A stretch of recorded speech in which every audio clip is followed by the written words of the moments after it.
சின்ன முருகைய சிங்கார முருகைய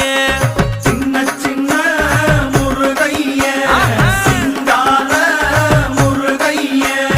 கொஞ்சி கொஞ்சி தமிழ் பேசும் செந்தில் வடிவேலனவ கொஞ்சி கொஞ்சி தமிழ் பேசும் செந்தில் வடிவேலனவ சின்ன சின்ன முருகைய சிங்கார முருகைய கொஞ்சி கொஞ்சி தமிழ் பேசும் செந்தில் வடிவேலனவ சுப்பிரமணிய சாமி என்பார், கார்த்திகேயன் என்பார், சுவாமிநாதன் என்பார், முக அமுதன் என்பார், பாலசுப்பிரமணியன் என்பார், கருணாகரன் என்பார், கதிர்காம கந்தன் என்பார், கதிர்வேல சுவாமி என்பார்.